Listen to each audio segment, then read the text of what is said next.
দেখতেছি ইমাম আলী মাকাম ইমাম হাসান মরুভূমির মাটির মধ্যে গড়াগড়ি করতেছে, মুখের মধ্যে সাদা ললাট বের হয়ে গেছে। ইমাম আলী মাকাম ইমাম হাসান কান্না করতেছে। ইমাম হুসাইন রাদিয়াল্লাহু তাআলা জিজ্ঞাসা করে, ভাইজান আপনার কেন এমন অবস্থা? কে আপনার বিষ পান করাইলো একবার বলেন না। ইমাম আলী মাকাম বলে, ইন্নাল্লাহা মা'আস সাবিরিন, ধৈর্য ধারণ করেন, ধৈর্য ধারণকারীর সাথে আমার আল্লাহ তাআলা আছে নিশ্চয়ই। ইমাম আলী মাকাম ইমাম হুসাইন তরবারি বের করে ফেলছেন, একটাবার তার নামটা বলেন, তার গর্দান আমি আলাদা করে দিব। ইমাম হুসাইন রাদিয়াল্লাহু তাআলা ছিলেন একটু জালালি হালতের, একটু গরম মানুষ। ইমাম হাসান রাদিয়াল্লাহু তাআলা ছিলেন জামালি হালতের, সুন্দর প্রকৃতির মানুষ, চুপচাপ মানুষ। ইমাম হাসান বলে, ভাইজান যদি আপনি এদেরকে গর্দান আলাদা করে দেন, কিয়ামত পর্যন্ত আমার নানার উম্মতের ঈমান পরীক্ষা করব কেমনে? দুনিয়ার জমিনে তারা থাকবে কিয়ামতের আগ পর্যন্ত। ইমাম আলী মাকাম ইমাম হাসান ডাক দিয়া বলে, ভাইজান আপনি আমার শেষ একটা আকুতি, শেষ একটা মিনতি শোনেন। আপনি তাদেরকে মারা লাগবে না, আপনি শুধু বলেন, আপনি যদি কুফা প্রান্তর থেকে মদিনাতুল মুনাওয়ারায় আমার নানা রওজা মুবারকে যান, আমি ইমাম হাসানের শেষ সালামটা আমার নানা রওজা মুবারকে দিবে। আখিরি সালাম লন ওহে নানা জান, আপনারই হোসেন যায় কারবালার ময়দান। আরে ও ভাই কবে একবার শুনি, আর কে তোমারে খাওয়াইলো জহর,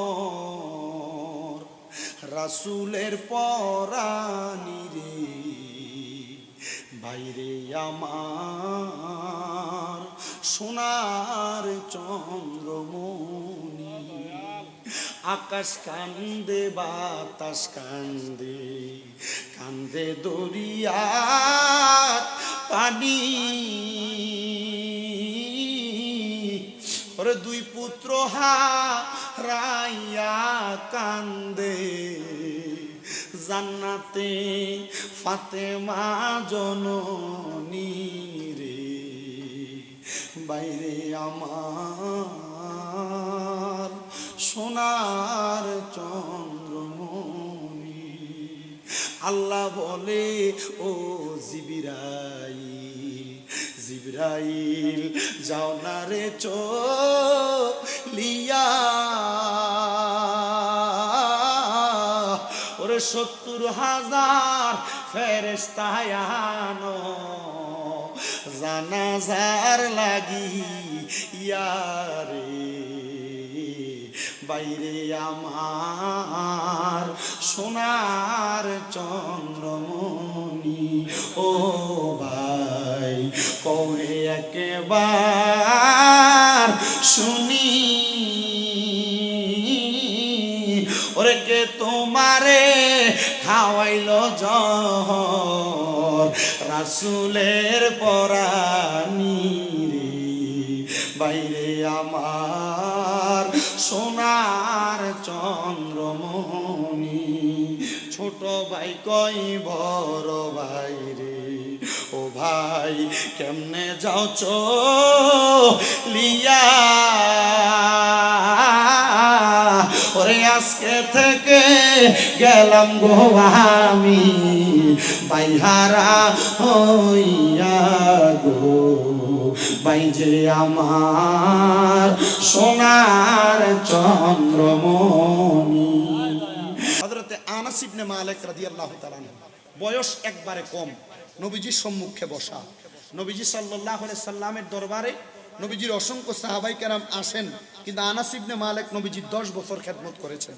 10 বছর খেদমত করার পর ওনার উপাধি হয়েছে খাদেমুর রাসূল। সুবহানাল্লাহ। হযরত আনাস ইবনে মালিক বলেন, নবীজির দরবারে পাশেই বসা। নবীজির দরবারে ইমামে আলী মাকাম ইমাম হুসাইন রাদিয়াল্লাহু তাআলা আগমন করলেন। নবীজি ওনাকে ওনার ডান উরু মুবারক, রান মুবারকের উপর বসালেন, ওনাকে চুম্বন করলেন, আদর করলেন। হঠাৎ করে নবীজি কান্না করা শুরু করে দিলেন। ইয়া আনাস ইবনে মালিক, নবীজি কেন কান্না করলেন? আপনি কি সেটার কোনো তথ্য, কোনো ব্যাখ্যা, কোনো সরা জানেন? আনাস ইবনে মালিক বলেন, নবীজির কান্না বন্ধ, মুস্কি হাসি দেখে প্রশ্ন করলাম, ইয়া রাসূলুল্লাহ, আপনি কেন এইভাবে কান্না করলেন, আবার এখন হাসতেছেন, কারণটা কি একবার বলবেন? আল্লাহর হাবিব তখন আমি আনাস ইবনে মালিককে জবাব দেই, হে আনাস ইবনে মালিক, যখন আমি নবী কান্না করতে শুরু করলাম, ওই সময়ে আমি নবীর কাছে আল্লাহ তাআলার ফেরেশতা হযরতে মিকাইল আলাইহিস সালাতু ওয়াস সালাম আগমন করেছেন। হযরতে মিকাইল আলাইহিস সালাতু ওয়াস সালাম আমি নবীর সম্মুখে আগমন করে আমি নবীর কাছে প্রশ্ন করেছেন, ইয়া রাসূলুল্লাহ, ইয়া হাবিবাল্লাহ, নবী গো, আপনি কি আপনার কোলের সন্তানকে অথবা নাতিকে এত মোহাব্বত করেন, যে এত আদর করতেছেন? নবী আমার সরাসরি জবাব দিলেন, হ্যাঁ, আমি আমার এই কলিজার টুকরা নাতিকে মোহাব্বত করি, আমি তাকে বড় স্নেহ করি।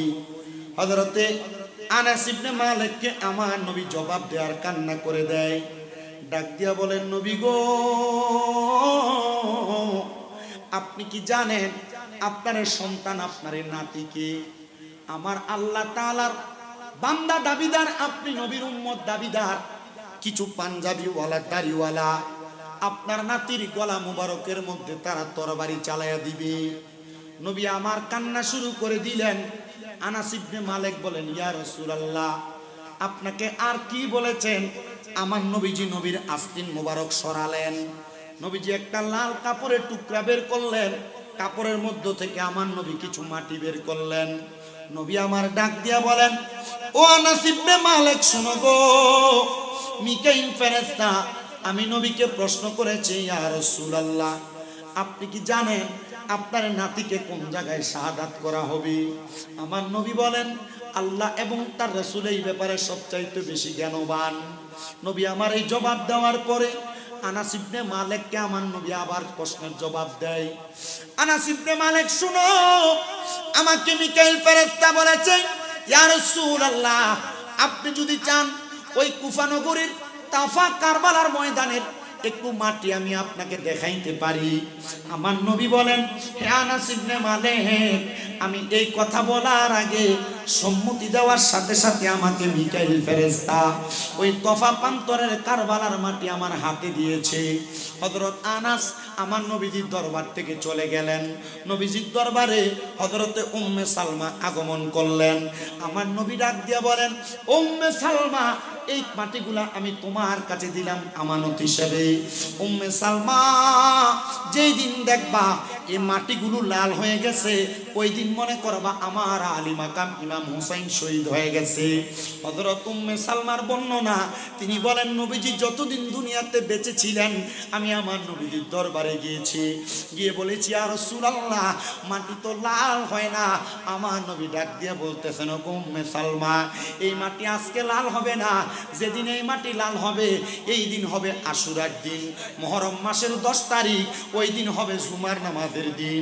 আমি আজকের দিনটাকে বড় ভয় পেয়েছিলাম, না জানি আমার আল্লাহ তাআলা জুমার দিনকে মিল রেখে আজকের দিনে কিয়ামত করে ফেলে। আমার আল্লাহ পাকের পেয়ারা হাবিব বলে, ও উম্মে সালমা, ওই দিন হবে জুমার দিন, ওই দিন হবে ইয়াউমুল আশুরার দিন, ওই দিন হবে আমার আলী মাকাম ইমাম হুসাইন রাদিয়াল্লাহু তাআলা আনহুর শাহাদাতের দিন। উম্মে সালমা বলেন, খোদাকে কসম করে বলি, আমি প্রত্যেক দিন 3 বার করে করে ওই মাটিটার দিকে তাকাইতাম আর আমার চোখের পানিগুলা ফালায়া ফালায়া কান্নাকাটি করতাম। উম্মে সালমা চলে গেলেন। আমার নবীজি হযরত ইমাম আলী মাকাম ইমাম হুসাইনকে নবীজির ডানুর মুবারকের মধ্যে বসায়া আমার নবীজি ওনার গলা মুবারকের মধ্যে চুম্বন খাওয়া শুরু করলেন। এমন টাইমে খাতুনে জান্নাত মা ফাতেমাতু জোহরা আমার নবীজির দরবারে আগমন করলেন। যারা মদিনা শরীফ গিয়েছেন, মদিনাতুল মুনাওয়ারার বাবু সালাম দরজা থেকে আরেকটু সামনে গেলে একটা দরজা আছে, যে দরজার নাম হলো বাবে আবু বকর। ওই আবু বকরের দরজা দিয়ে প্রবেশ করে সামনে গেলে উস্তুনে আহাদা। উস্তুনে আহাদাটাকে তুর্কি সরকার যখন সৌদি আরবকে শাসন করেছে, তখন ওই উস্তুনে আহাদাটাকে তারা আবদ্ধ করে লম্বা মোটা পিলার করে ফেলেছে। ওই উস্তুনে আহাদার নিচে বৈশা আমার নবীজি ইমাম আলী মাকাম ইমাম হুসাইনের গলা মুবারকে চুমা খাচ্ছে। মা ফাতেমা ইসা কান্না করে আর ডাক দিয়ে বলি, ইয়া রাসূলুল্লাহ, ইয়া হাবিবাল্লাহ, নবী গো ও মায়ার নবী, আপনি প্রতিদিন ইমাম আলী মাকাম ইমাম হুসাইনকে আদর করেন, কিন্তু অন্য দিনের আদর আর আজকের আদর দুইটা ডিফারেন্স দেখা যায়। নবী গো কারণটা কি আপনি একবার আমি খাতুনে জান্নাতকে বলেন না? খাতুনে জান্নাত বলেন, আমি আমার আব্বা মুহাম্মদুর রাসূলুল্লাহর চেহারার দিকে তাকাইলাম, আমি তাকায় দেখলাম আমার আব্বা জান কান্না করে। আমি জিজ্ঞাসা করলাম, আব্বা জান,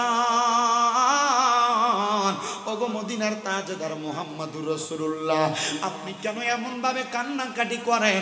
আমার নবীজির কান্না করতে করতে চোখ মুবারক গুলো লাল হয়ে গেছে, নবীজির গাল মুবারক গুলা বেয়ে বেয়ে পানি মুবারক পড়তেছে, নবীজির দাড়ি মুবারক গুলো ভিজে গেছে। কান্দে আর ডাক দিয়ে কয়, ফাতেমা, একদিন আমি নবী দুনিয়াতে থাকবো না, তুমি ফাতেমা দুনিয়াতে থাকবা না, আমার মৌলা আলী থাকবে না, ইমাম হুসাইনে পাকের বড় ভাই ইমাম আলী মাকাম ইমাম হাসান থাকবে না। ওই দিন দুষ্ট পাপাচারেরা আমার ইমাম হুসাইনে পাকের গলা মুবারকের মধ্যে ছুরি চালিয়ে দিবে। আমি নবী এই জন্য চুমা খাই যেন ইমাম আলী মাকামের গলা মুবারক না কাটে। জোরে পড়েন আল্লাহু আকবার।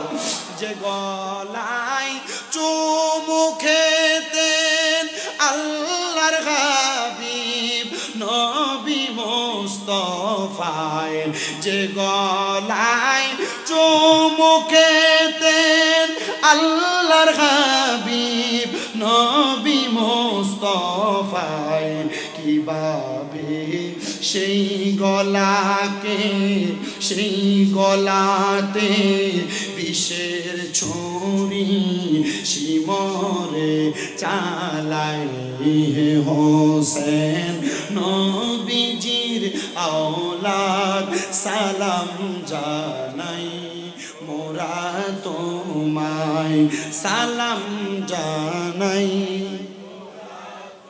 জানি না কেমন করে ছিলেন নবী সোনার মদিনায়, যে সময় শিমর নবীর নাতির গলায় তলোয়ার চালায় হোসেন নবীজির আওলাদ সালাম জানাই মোরা তোমায়। হুসাইনে পাকের মোহাব্বত যদি কলবে থাকে, আজকের দিনটাকে ওনাকে স্মরণ করার জন্য মোহাব্বতের আওয়াজে জোরে বলেন সালাম জানাই। যে মাথায় হাত বুলিয়ে ঘুম পাড়াতেন আম্মা ফাতেমায়, যে মাথায় হাত বুলিয়ে ঘুম পাড়াতেন আম্মা ফাতেমায়, কিভাবে সেই মাথাকে নিল ইয়াজিদ তীরেরও আগায় হোসেন নবীজির আওলাদ সালাম জানাই মাই সালাম জানাই। 6 মাসের দুধের শিশু আলী আসগর কাতর পানির পিপাসায়, কিভাবে সেই শিশুকে তীর মারিল পানির বদলায় হোসেন নবীজির আওলাদ সালাম জানাই মোরা তোমায় সালাম। আমার মুসলমানেরা শুনেন, ওহাবিদেরকে দেখবেন এরা সুন্দর বদরের যুদ্ধের ওয়াজ করে, খন্দকের যুদ্ধের ওয়াজ করে, হুনাইনের যুদ্ধের ওয়াজ করে, উষ্টের যুদ্ধের ওয়াজ করে, কিন্তু কারবালার যুদ্ধের ওয়াজ করে না। আবার আমরা তাদেরকে ওহাবি বললে এরা আমাদেরকে বলে তোমরা এত ফতুয়াবাজি করো, মুসলমানের ভিতরে এত ভাগাভাগি করো। মুসলমান তো মুসলমান, এক আল্লাহর বান্দা, এক নবীর উম্মত, এত দলাদলি কেন তোমরা করো? আমরা তাদেরকে বলতে চাই, তোমরা যে কারবালার বয়ান করো না, তোমরা এটা প্রমাণ করে দাও কারবালার ময়দানে নবীর নাতি ইমাম আলী মাকাম আর ইয়াজিদ দলের মধ্যে সেখানেই পার্থক্য হয়ে গেছে। নবীর নাতির গলা মুবারকে যারা ছুরি চালাইছে, এরা পাঞ্জাবিওয়ালা, পাগড়িওয়ালা, টুপিওয়ালা, এরা নামাজি ছিল, ইমাম ছিল না। তার মানে তোমরা যারা বাতিল ফেরকা সব যুদ্ধের ওয়াজ করো, কারবালার যুদ্ধের ওয়াজ করো না। আমরা বুঝতে পারলাম তোমাদের ভিতরে হুসাইনে পাকের মুহাব্বত নাই। তোমাদের সাথে আমাদের সাথে তফাৎ একটা না হাজারটা। আমরা আলী মাকামের ভক্ত, আমরা আলী মাকামের প্রেমিক, আর তোমরা ইয়াজিদের উত্তরসূরি। ডাইরেক্ট কথা ক্লিয়ার। তবে আজকে দেখছি কওমি ঘরানার একজন যথেষ্ট প্রজ্ঞাময় আলেম রেজাউল করিম আবরার, ওনাকে দেখলাম যে উনি একটা টকশোর মধ্যে ক্লিয়ার করেছে যে ইয়াজিদের ঈমান নাই। ওনাদের সব যদি খারাপ বলেন আপনি, ওনারা ভালো করলে ভালো বলবেন না। তো আমি দেখলাম যে রেজাউল করিম আবরার সাহেব প্রজ্ঞাময় ভালো আলেম, কিতাবি আলেম, আলেম হওয়ার কারণে ইয়াজিদকে সে দুষ্ট পাপাচার বলছে। তা আমার কথা হচ্ছে, যদি কোনো কওমি ঘরানার, জামাতি ঘরানার কেউ যদি বলে যে হ্যাঁ নবীর নাতি ইমাম হুসাইন আমাদের ঈমানের অংশ আর ইয়াজিদ বেঈমান, আমরা তার সাথে আছি। কথা বলেন না? আমরা তার সাথে আছি। তবে আমাদের সামনে বসে ইমাম আলী মাকামের প্রশংসা না করে ইয়াজিদের প্রশংসা যারা করবে, আমরা এদেরকে বাতিল বলে জানি। ওই ইমাম যদি হয়, ইমামের পেছনে নামাজ পড়াকে আমরা নাজায়েজ মনে করি। ডান হাত তুলে বলেন ঠিক না বেঠি? শামীম রেজাকে যত দিক থেকে ভণ্ড মনে করেন করেন, কিন্তু আকীদার ব্যাপারে কোনো দিকে স্যাক্রিফাইস করা সম্ভব না। সম্ভব? এখানে যে আমি বিশেষ করে দেখছি যুবক বয়স, কিশোর বয়স, ছোট বয়সের অনেকে আছে, এদেরকে আকীদা কে শিখাবে?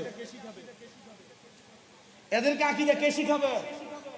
এদের কাছে আকীদার কথা কে বলবে? এদের কাছে আইসা যদি এক্ষুনি একটা বিভিন্ন শিক্ষা উপকরণ দিয়ে, আজকে আপনাদেরকে ধন্যবাদ, আমি দেখছি আমাকে পাঠাইছেন আমার ভাই, ধন্যবাদ। আপনার শিক্ষা উপকরণ দিয়ে এদেরকে তরিকতপন্থী বানানোর জন্য চেষ্টা করছেন, কিন্তু আমরা সুন্নিদের পক্ষে বাতিল ফেরকার মতো ডোনেশন দিয়ে দিয়ে বেশি বেশি করে দিয়ে আমাদের ছেলেদেরকে সুন্নিয়তের পথে রাখার মতো অধিকার বা ক্ষমতা আমাদের কাছে নাই। তবে আমরা একটা কথাই যুব সমাজ, ছোট সমাজ, নবীন সমাজ, তরুণ সমাজের কাছে বলতে চাই, ডলার খাইয়া কালার পাল্টাইয়া সুন্নিয়ত ত্যাগ করার মতো মুসলমান হয়েও না। ইমামকে তাজা রাখো।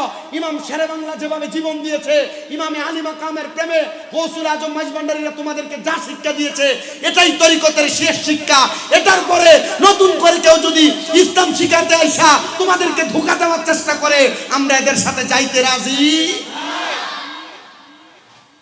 কারবালার এটা শিক্ষা। নামাজ এক ওয়াক্ত পড়ো, নামাজ একটা সেজদা দাও, তবে ইমাম আলী মাকাম ইমাম হুসাইনের মতো দাও। ইমানটাকে তালাক দিয়া সারা জীবন নামাজ পড়ে কপালটাকে গরুর ফুটকির মতো কালা বানাইবা, এমন নামাজের দরকার নাই। কথা কি বুঝতে পারতেছেন আপনারা? আপনারা কি বুঝতেছেন এটা আপনারা ভালো জানেন। খাতুনে জান্নাত মা ফাতেমাতু জোহরা কান্না করলেন, আব্বাজান আপনার নাতি ইমাম হুসাইনে পাককে শাহাদাত বরণ করে দিবে, আর আপনি এটা মেনে নিলেন। আমার নবীজি কান্না করে ডাক দিয়ে বলে, ফাতেমা কথা তো এই জায়গায় শেষ না। মিকাইল ফেরেশতার আগে আমার কাছে জিবরাইল ফেরেশতা আগমন করেছে, যিনি মুআল্লিমুল মালাইকা। বলো না মুআল্লিমুল, সব ফেরেশতার শিক্ষক, সব ফেরেশতার শিক্ষক, ছোটখাটো না। মুআল্লিম, মুআল্লিম যেটা শিক্ষকের মধ্যে প্রধান। মারহাবা কও না, আরো জোরে বলেন না মারহাবা। সুন্নিদের মাহফিল তো গরম কথা না বললে সুন্নির একটু গরম হয় না। গতকালকের মাহফিল যেখানে, আর আমি চট্টগ্রামে, নবী আমার ডাক দিয়ে বলেন, ও ফাতেমা শুধু মিকাইল ফেরেশতা আমি নবীর কাছে আসেন নাই, তার আগে আমি নবীর কাছে হযরত জিবরাইল আমিন, জিনার নাম হলো মুআল্লিমুল মালাইকা, সব ফেরেশতাদের মুআল্লিম, তিনি আমার কাছে আগমন করেছে। তিনি আমার কাছে আগমন করার একদিন দুই দিন না, আজকে 1 বছর টানা আমি নবীর দরবারে আগমন করতেছি। নবী আমার ডাক দিয়ে বলেন, ওগো ফাতেমা, যখন জিবরাইল সর্বপ্রথম আমি নবীর কাছে শাহাদাতে কারবালার কথা নিয়ে আগমন করেছেন, জিবরাইল আয়েশা যখন বললেন আমার বড় নাতি ইমাম হাসান রাদিয়াল্লাহু তাআলা আনহু এবং ইমাম হুসাইন রাদিয়াল্লাহু তাআলা আনহুকে আল্লাহর ওয়াস্তে শাহাদাতের রাস্তায় দেওয়া লাগবে, আমি আমার আল্লাহ তাআলার কাছে ফরিয়াদ জানাইলাম, ওগো আমার আল্লাহ তাআলা, আপনি আমার কলিজার টুকরা দুইজন সন্তান আছে, একজনের নাম তৈয়ব আর একজনের নাম তহের। আপনি আমার দুইটা সন্তানকে নিয়ে যান, তবে আপনি আমার দুইটা সন্তান নাতিকে নিয়েন না। আমার নবী কান্না করে দিয়েছেন, আল্লাহ তাআলা নবীর দোয়া কবুল করেছেন। নবীর দুইটা সন্তানকে এক সপ্তাহের মধ্যে আমার আল্লাহ তাআলা দুনিয়া থেকে নিয়ে গেছেন। কিন্তু তার অল্প কিছুদিন পরে আমার আল্লাহ তাআলার ফেরেশতা জিবরাইল আমিন আমার নবীজির দরবারে আগমন করেছে। ডাক দিয়া বলেন, নবীজি গো, আমার আল্লাহ তাআলা খবর দিয়েছেন আপনার দুইজন নাতিকে আমার আল্লাহর রাস্তায় শহীদ করে দেওয়ার জন্য। আমার নবী ডাক দিয়ে বলেন, জিবরাইল গো, আমি আমার এই দুইজন নাতিকে যে আমার আল্লাহর রাস্তায় শাহাদাত করে দিব, তুমি আমার আল্লাহরে জিগাইবানি আমার আল্লাহ তাআলা আমি নবীরে দুইজন নাতির শাহাদাতের বিনিময়ে আমি নবীরে কি প্রদান করবে। জিবরাইল আমার আল্লাহ তাআলার কাছে দাওয়াত দিয়ে যায়, বানিয়ে নিয়ে যায়। আল্লাহ জানায়া দেয়, জিবরাইল আমার হাবিবকে জানিয়ে দাও, আমার হাবিব এইটার জন্য যা কিছু বিনিময় চায় আমি আমার হাবিবকে তা দান করব। আল্লাহ তাআলার পেয়ারা হাবিব ডাক দিয়া বলেন, আমি আমার আল্লাহ তাআলার কাছে আর অন্য কোনো বিনিময় চাই না। আমার আল্লাহরে বলবা আমি নবীর এই দুইজন নাতির শাহাদাতের বিনিময় আল্লাহ তাআলা যেন আমি নবীর গুনাহগার উম্মতদেরকে নাজাত দিয়ে দেয়। তখনই আমার আল্লাহ তাআলা আমার নবীকে জানায়া দেয়, নবী গো, আল হাসান ওয়াল হুসাইন সাইয়্যিদা শাবাবি আহলিল জান্নাহ, হাসান হুসাইন জান্নাতের যুবকদের সরদার। আর ইমাম আলী মাকাম ইমাম হাসান আর হুসাইন রাদিয়াল্লাহু তাআলা আনহু এক বাক্যে বলেছেন, আমার নানা মুহাম্মদুর রাসূলুল্লাহ সাল্লাল্লাহু আলাইহি ওয়াসাল্লাম, যিনি নিজের হায়াতে জিন্দেগীর প্রত্যেকটা সময় উম্মতি উম্মতি বলে কাটিয়েছেন। আমরা ইমাম আলী মাকাম ইমাম হাসান আর হুসাইন রাদিয়াল্লাহু তাআলা আনহুমা, আমরা নবীজির একটা উম্মত যদি দোজখে থাকে আমরা জান্নাতের মধ্যে বাসস্থান বানাবো না। নবীর নাতিদেরকে জান্নাতে নিয়া তারপর আমি ইমাম আলী মাকামেরা জান্নাতে প্রবেশ করব। জবান খুলে জোরে জোরে বলেন না সুবহানাল্লাহ। ये बात किस कदर हंसी, ये बात किस कदर हंसी, जो कह गए मुईनुद्दीन दीन की पनाह हुसैन है, दीन की पनाह हुसैन है, मेरा हुसैन है, बादशाह हुसैन है, दीन की पनाह हुसैन है। अस्सलाम या हुसैन, अस्सलाम या हुसैन, दीन की पनाह हुसैन है। हुसैन पाकेर मोहब्बत अंतरे নাই, সিনায় নাই, থাকলে একটু দুইটা হাত সোজা করে উঠান না, একটু মহাব্বতে এই দুইটা হাতকে নবীর রঙের পতাকা বানান, আর একটু জবান খুলে হাতগুলাকে নাড়া দেন আর হুসাইনে পাককে সালাম দেন। আসসালাম ইয়া হুসैन, আসসালাম ইয়া হুসैन, दीन की पनाह हुसैन है, दीन की पनाह हुसैन है। अस्सलाम या हुसैन, अस्सलाम या हुसैन, दीन की पनाह हुसैन है, दीन की पनाह हुसैन है, मेरा हुसैन है, बादशाह हुसैन है, दीन की पनाह हुसैन है, दीन की पनाह हुसैन है, मेरा हुसैन है, बादशाह हुसैन है, दीन की पनाह हुसैन है। जबान खुले जोरे बोलें अल्लाहु আকবার। খাতুনে জান্নাত ফাতেমা ডাক দিয়ে বলে, আব্বা জান, ও মুহাম্মদুর রাসূলুল্লাহ সাল্লাল্লাহু আলাইহি ওয়াসাল্লাম, আমার আব্বা জান গো, জিবরাইল আমিন আপনার কাছে কি দাওয়াত প্রদান করেছে আর আপনি ওনাকে কি জবাব দিয়েছেন? নবী আমার বলেন, এ ফাতেমা, আমি জিবরাইলের কাছে জানতে চাইলাম আমার দুইজন নাতিকে যে শাহাদাত করা হবে আল্লাহ তাআলা কি আমি নবীর প্রত্যেকটা দরখাস্ত কবুল করে নেবে?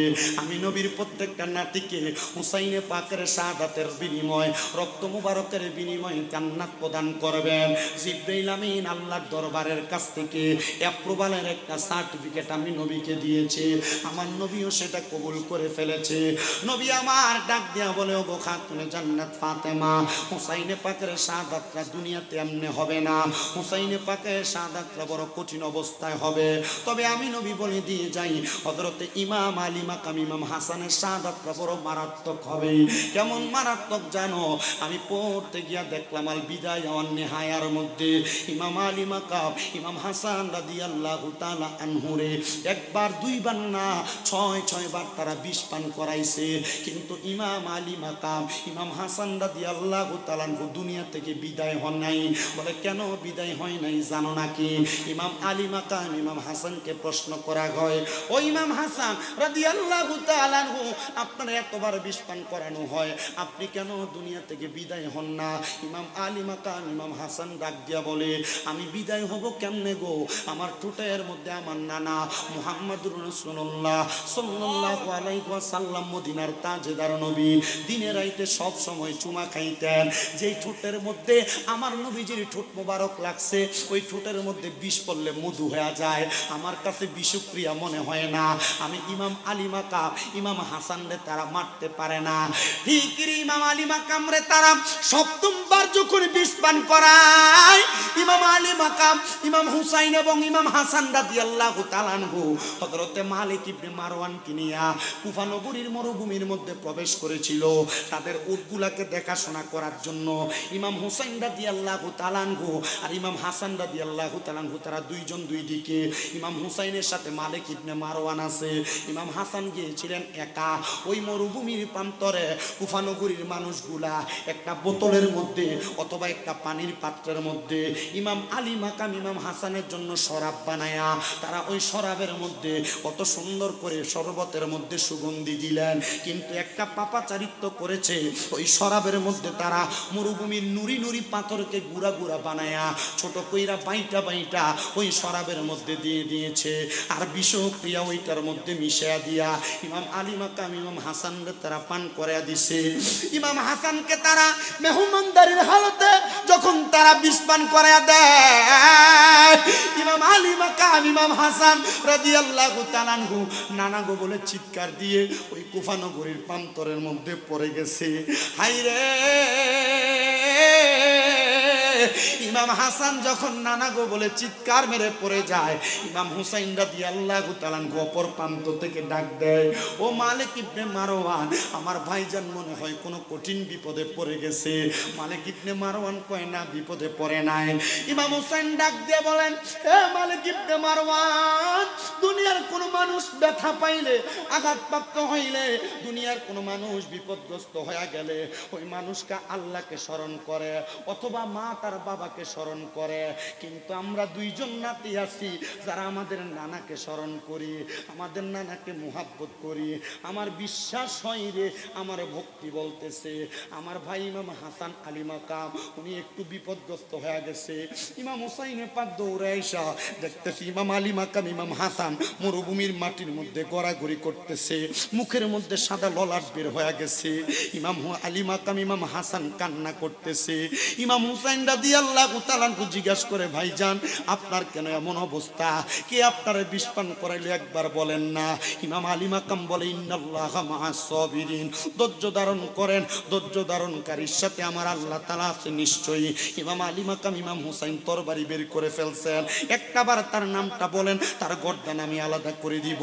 ইমাম হুসাইন রাদিয়াল্লাহু তাআলা আনহু ছিলেন একটু জালালি হালতের, একটু গরম মানুষ। ইমাম হাসান রাদিয়াল্লাহু তাআলা আনহু ছিলেন জামালি হালতের, সুন্দর প্রকৃতির মানুষ, চুপচাপ মানুষ। ইমাম হাসান বলে, ভাইজান যদি আপনি এদেরকে গর্দান আলাদা করে দেন, কিয়ামত পর্যন্ত আমার নানার উম্মতের ঈমান পরীক্ষা করব কেমনে? দুনিয়ার জমিনে তারা থাকবে কিয়ামতের আগ পর্যন্ত। ইমাম আলী মাকাম ইমাম হাসান ডাক দিয়া বলে, ভাইজান আপনি আমার শেষ একটা আকুতি, শেষ একটা মিনতি শোনেন, আপনি তাদেরকে মারা লাগবে না।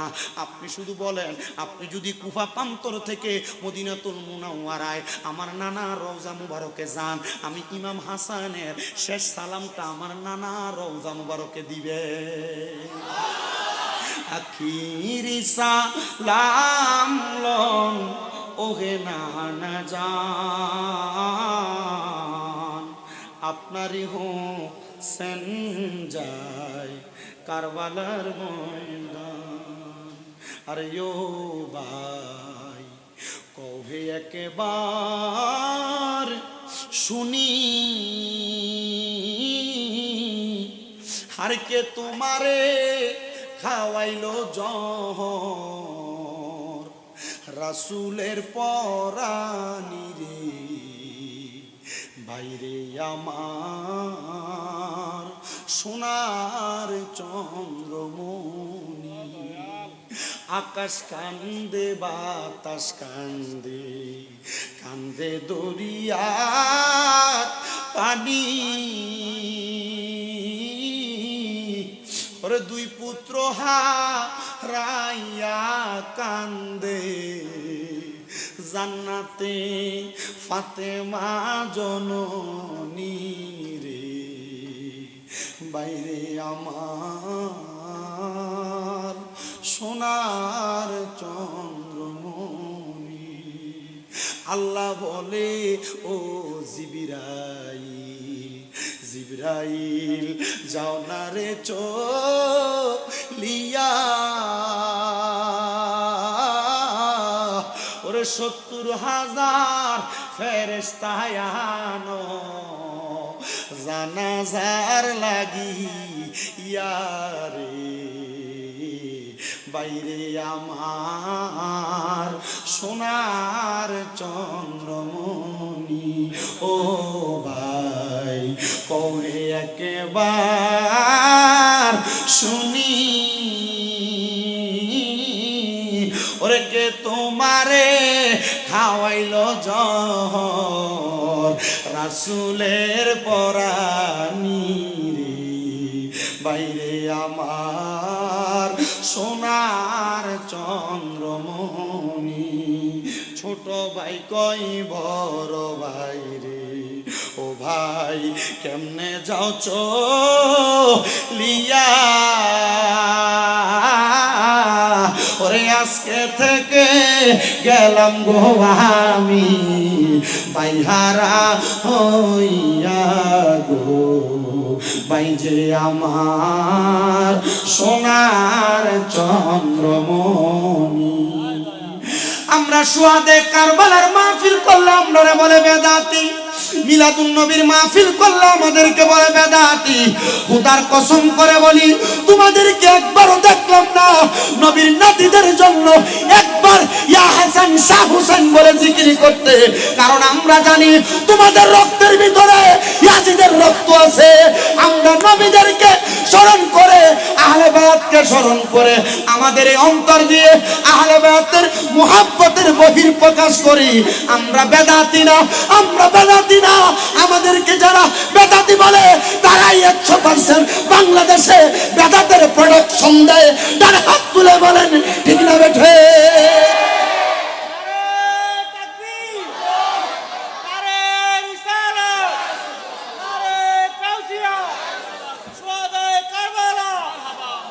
আমরা মিলাদুন নবীর মাহফিল, সুহাদে কারবালার মাহফিল, হুসাইনে পাক রাদিয়াল্লাহু তাআলা আনহুর স্মরণ করে মাহফিল করলে বেদাতি। আর এরা মাদ্রাসায় ছাত্র বলৎকার করলে এটা দাঁত। কথা বলেন না? এরা মাজারের ভিতরে অপকর্ম হয় বইলা মাজারে গান যাইয়া বা খায় এটা বইলা মাজার ভাঙতে যায়। এদের যেই মাদ্রাসাগুলোর ভিতরে ছাত্র বলৎকার হয় তোমাদেরকে একবার দেখলাম না একটা মাদ্রাসা ভাঙতে। কারণ তোমরা এদেরকে সাপোর্ট দিয়ে তোমাদের কায়েম তোমাদের কথা বাস্তবায়ন করতে চাও। তার মানে বোঝা যায় তোমরা সমাজে সুন্দর কিছু চাও না। কথা বলেন ঠিক কিনা? আপনারা দেখেছেন সিলেটের মাজারে ডিসি সরোয়ার মাজারের দান বাক্সে তালা দিতে গেছে। তো আমি আমার প্রতিবাদে ফেসবুকে লিখছিলাম শুধু, আর একটা মাহফিলে বলছিলাম 5 আগস্টের পরে এতগুলা মাজার বাংলো ডিসি সরোয়ার গুলা কই ছিল? মাজারের দান বাক্সের তালা মারবা আর মাজার ভাঙার বিচার করবা না, তোমার মতো ডিসির আমরা দরকার নাই। কথা বলে না? আল্লাহর পক্ষ থেকে বিচার প্রত্যাহার। এখন অনেকে বলতেছে আরে উপসচিব বানাইছে, এটা তো আর বড় মর্যাদার। গুগলে সার্চ করে দেখলাম যিনি প্রশাসক ডিসি ওনার মর্যাদা 25 পয়েন্ট, আর যিনি উপসচিব ওনার মর্যাদা 24 পয়েন্ট। তাহলে মর্যাদা কি বাড়ছে না কমছে? ডিসি হইলে কামাইটা একটু বেশি হইতো, এখন উপসচিব বানাইয়া ঘরের মধ্যে বন্ধ করে দিছে, কামাই কম। তোমরা যারা ডিসি সরোয়ারের পক্ষে কথা বলতে যাইয়া শাহজালাল আমিনের মাজারের টাকা নিয়ে তোমরা নিজেরা বলছিলে যে খাদেমরা পেট বড় করছে, আমার কথা হইলো হিসাব নাও, খাদেমদের কাছ থেকে বেশি করে হিসাব নাও, এই হিসাবের টাকা দিয়ে বড় মাদ্রাসা বানাও। কিন্তু ডিসি বলছে মাজারের টাকা দিয়ে দেওবন্দি মাদ্রাসা বানানো হবে, তার মানে বোঝা যায় ডালমে কুচ কালা হে। দেওবন্দি মাদ্রাসা যারা প্রতিষ্ঠা করতে চায়, দেওবন্দিরা মাজার পছন্দ করে না, মাজারের টাকা দেওয়ারে পছন্দ করে না। আবার দেখলাম 3 দিনের হিসাব করতে যায় ওই দেওবন্দিদেরকে দিয়া মাজারের টাকা হিসাব করাইছে। এই শুনো, বাংলাদেশে একটা মাজার পন্থী বাইচা থাকতে মাজারের উপরে হাত দিবা ঘোষণা দিয়া পারবা না, কারণ তোমরা রাতের অন্ধকারে ছাত্র বলাৎকার করে অভ্যস্ত, রাতের অন্ধকারে মাজার ভেঙে অভ্যস্ত। দেখি পারলে বাংলাদেশের একটা বাতিল ফেরকা ঘোষণা দিয়া ছোট্ট একটা মাজার ভাঙতে আসো, ফায়ার গিরা কাটতে রেখে দেবে। মাজার পন্থীরা এমনি বাইসা আসে নাই। তোমরা বলবা যে মাজারে গান বাজনা হয়, মাজারে উরুস মুবারকের নামে নারী পুরুষ মেলামেশা করা হয়। আসো জিয়াউল হক মাঝ ভান্ডারীর দরবারে আসো, আসো কাউন্সিল মাঝ ভান্ডারীর দরবারে আসো। ডাইরেক্ট বলে দেয় মাঝ ভান্ডার দরবারে গিয়ে দেখছি তো নারী পুরুষ একসাথে নাচে, খোদার কসম সে কখনো দেখাইতে পারবে না। আর যারা নারী পুরুষ একসাথে নাচে এরা কখনো মাঝ ভান্ডারী হইতে পারে না, কারণ মাঝ ভান্ডারের আদর্শের ভিতরে নারী পুরুষ একসাথে নাচা এটা কোনো জায়গায় লেখা নাই। যারা মাঝ ভান্ডারের নাম দিয়ে নারী পুরুষ একসাথে নাচে এরা ভণ্ড, এদের সাথে সুন্নিদের কোনো সম্পর্ক। এরা কয় খালি যে মাঝ ভান্ডারীরা সুন্নিরা মাজারের নাম দিয়ে খালি টাকা নেয়। তা হাসান মাওলা মাঝ ভান্ডারী যে 1 কোটি টাকা দিল হার্ট ফাউন্ডেশনের জন্য, এটা কে দিল? কিডনি ফাউন্ডেশনে কয়েকদিন আগে দিল 88 না 83 লক্ষ টাকা। তোর আব্বারা দিছে, তোরা এই টাকা নিয়ে আবার বিল্ডিং বানাস। গত সপ্তাহে 42 জন না 62 জনকে। তো মাজারওয়ালারা শুধু টাকা নিয়ে খায় না, মাজারওয়ালারা যে মাজারের টাকা দিয়ে চলতে হবে এমন না।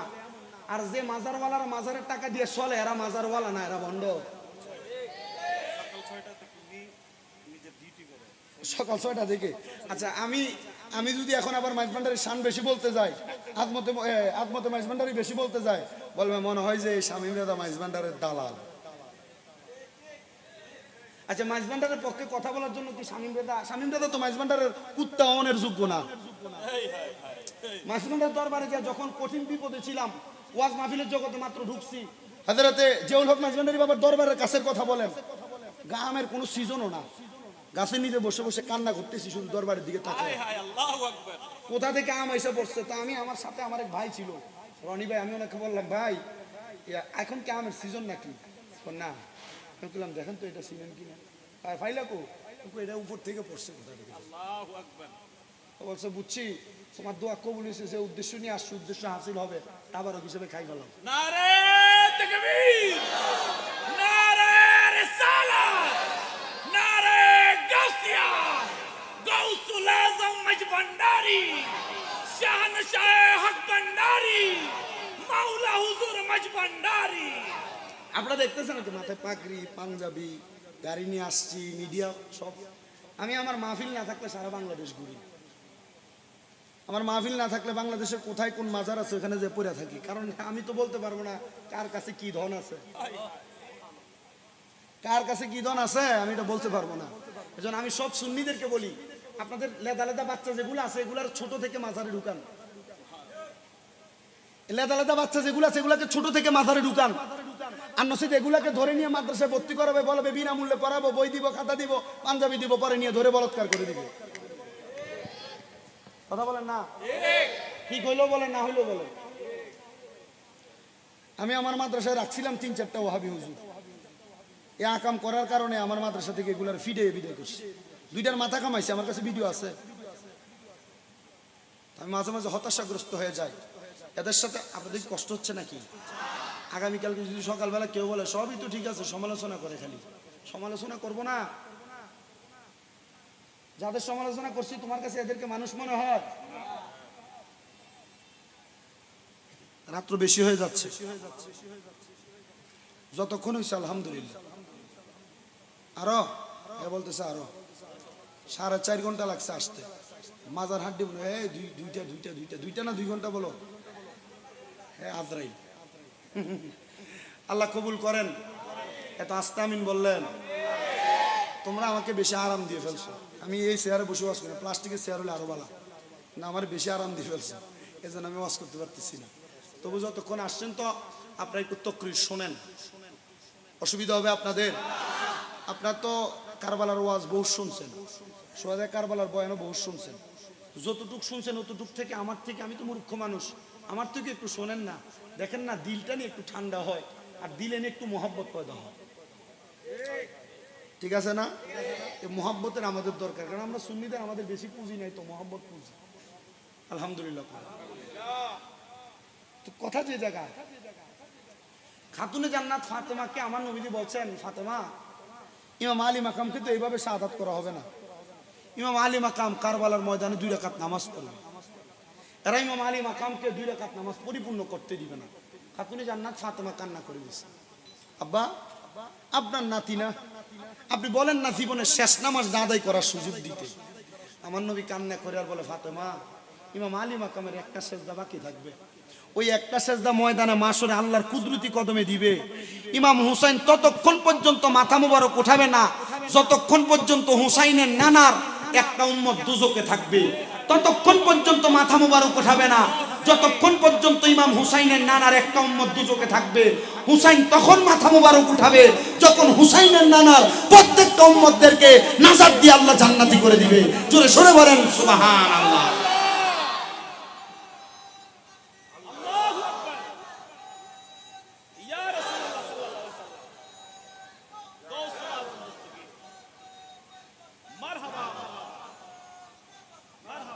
জোরে বলেন মারহাবা। তো ইমামে আলী মাকাম ইমাম হুসাইন রাদিয়াল্লাহু তাআলা আনহুর ব্যাপারে এই কথা। খাতুনে জান্নাত তবুও কান্না করেন। খাতুনে জান্নাত আপনি কেন কান্না করেন? খাতুনে জান্নাত ফাতেমাতু জাহরা বলে, আব্বাজান, নামাজ তো শেষ করবে, এই হুসাইনে পাক রাদিয়াল্লাহু তাআলা আনহু এটার বিনিময় কি পাবে? আমার নবী বলেন, আমার ডান পাশের চেয়ার, আমার ডান পাশের চেয়ার শেষ। তো নবীজি বর্তমান যে মদিনাতুল মুনাওয়ারা, মদিনায় গেছেন কে কে হাত উঠান? মদিনায় গেছেন কে কে হাত উঠান? এতগুলো মানুষের মাঝে 5-7 জন মানুষ হাত নামান, নিয়ত করেন, বলেন আল্লাহ, বলেন জোরে আল্লাহ। হাত ডান হাতে শাহাদাত, ডান হাতে বাবু উপরে দিয়ে করেন, বলেন আল্লাহ, আমাদেরকে মরণের আগে একবার হলেও মক্কা তাওয়াফ, মদিনা জিয়ারত নসিব করেন, আমিন। না যাইতে পারলেও সওয়াব হবে, আমিন বলেন। এই মদিনা শরীফের 310 নম্বর গেট, চট্টগ্রামে যারা আছেন আপনারা বেশিরভাগ গেলে ওই জায়গায় থাকেন, এই 310 নম্বর গেট থেকে কোবা রোডের ভিতরে বেশিরভাগ ওইদিকে থাকেন না? মদিনাতুল মুনাওয়ারার 310 নম্বর গেট থেকে হাতের ডান দিকে কোবা মসজিদের দিকে যে রাস্তাটা চলে গেছে, এই কোবা মসজিদ এবং মদিনাতুল মুনাওয়ারার মধ্যবর্তী জায়গায় মদিনা শরীফের রেল স্টেশন পুরাতন। মদিনা শরীফের স্টেশন থেকে আর একটু পূর্বে হেজাজ অঞ্চল নবীজির নানির বাড়ি, এটার আর একটু পাশে একটা ভাঙ্গা মাটির ঘর আছে যেটাকে বেষ্টন করে রাখা হয়েছে, মানুষকে ঢুকতে দেওয়া হয় না। এই ঘরটা হলো খাতুনে জান্নাত মা ফাতেমার ঘর মুবারক। এটার পাশে হযরতে আদালতে আলী, যেখানে আমার মাওলা আলী রাদিয়াল্লাহু তাআলা খুব বিচার কার্য পরিচালনা করতেন। আমার নবী রাহমাতুল লিল আলামিন নবী বলেন, একদিন শীতের সকালবেলা আমি নবীজি কালো রঙের একটা পশমি চাদর মুবারক লাগায়া আমি ওই মসজিদে কোবার দিকে যাইতে লাগলাম, যে কোবা মসজিদে 2 রাকাত নামাজ পড়লে একটা উমরা হজের সওয়াব পাওয়া যায়। নবী আমার ডাক দিয়ে বলেন, ও জগৎবাসী, কোবা মসজিদে যাওয়ার পথে আমি নবী যখন একটু ক্লান্ত অনুভব করতাম, এই কোবা মসজিদে যাওয়ার পথে রাস্তার হাতের ডান দিকে হেজাজ অঞ্চলে আমার নানির বাড়ির পাশে একটা কূপ আছে, যে কূপের নাম হলো বীরে গার্স। আমার নবীজির ইন্তেকাল শরীফের পরে ওই বীরে গার্সের পানি দিয়ে আমার নবীকে গোসল মোবারক দেওয়া হয়েছিল। নবী আমার ওই বীরে গার্সের পানি দিয়া উজু করতেন, নবীজি খাইতেন, নবীজি ওই বীরে গার্সের পাশে আরাম করতেন। নবী আমার বলেন, জগৎবাসী, যেদিন আমি বীরে গার্সের কাছে যাইতেছিলাম উজু করার জন্য, উজু করে কোবা মসজিদের দিকে আমি যাব, এমন টাইমে খাতুনে জান্নাতের ঘরটা আমার চোখের সামনে বারবার পড়তেছে। আমি নবী আর দেরি করলাম না, ডাইরেক্ট খাতুনে জান্নাতের ঘরের দিকে রওনা করলাম। পর্দার অন্তরালে আমি জানি অনেক মহিলারা আছে, কারণ বাবারা মেয়েদেরকে একটু বেশি ভালোবাসে, মেয়েরা মায়ের চাইতে বাবাকে একটু বেশি ভালোবাসে। জানি না খাতুনে জান্নাতের মতো এখানে কারা কারা জানি বাবা হারা ইতিম হইয়া মাহফিলে বসেছেন। আজকের আখিরি মুনাজাতে আপনাদের জন্য একটু খাস করে দোয়া করা হবে। আমার নবী বলেন, আমি চলে গেলাম খাতুনে জান্নাত ফাতেমার হুজরা মুবারকের দিকে। আমি খাতুনে জান্নাতের হুজরা মুবারকের সামনে যায়া আমি সালাম প্রদান করলাম, আসসালামু আলাইকুম ওয়া রাহমাতুল্লাহ। সালাম দেওয়ার সাথে সাথে আমি দেখলাম হযরত আলী রাদিয়াল্লাহু খুললেন। দরজাটা খোলার পরে আমি প্রবেশ করার সাথে সাথে খাতুনে জান্নাত আমার সালাম দিলেন। আমি দেখলাম ঘরের ডান দিকে হযরত আলী মাকাম ইমাম হাসান আর হুসাইন রাদিয়াল্লাহু তাআলা খেলা করতেছে। এক একজনের চেহারার দিকে তাকানো যাচ্ছে না, ক্ষুধার্ত, কেউ 5 দিন, কেউ 7 দিন, কেউ 9 দিন। আমি নবী দেখলাম খাতুনে জান্নাত জাতার মধ্যে খালি জাতা, কোনো খাবার নাই, এটাকে শুধু ঘুরাইতেছে। নবী আমার প্রশ্ন করে, ওগো ফাতেমা, জাতার মধ্যে কোনো গম নাই, কোনো জব নাই, তুমি এটাকে শুধু শুধু কেন ঘুরাও? খাতুনে জান্নাত কান্দে আর কয়, আব্বা জান, আমি কেন ঘুরাই জানেন? হাসান হুসাইনকে বলেছি জব ঘুরানো হয়ে গেলে, জবের মেশিনটা ঘুরানো হয়ে গেলে খানা প্রস্তুত হয়ে যাবে। হাসান হুসাইন একটু পরে জবের আটার ভাঙ্গার যে জবের মেশিন ওইটার দিকে তাকায়, আর আমার দিকে তাকায় তারা আবার খেলা শুরু করে দেয়, বুঝতে পারে খানা রেডি হয় নাই।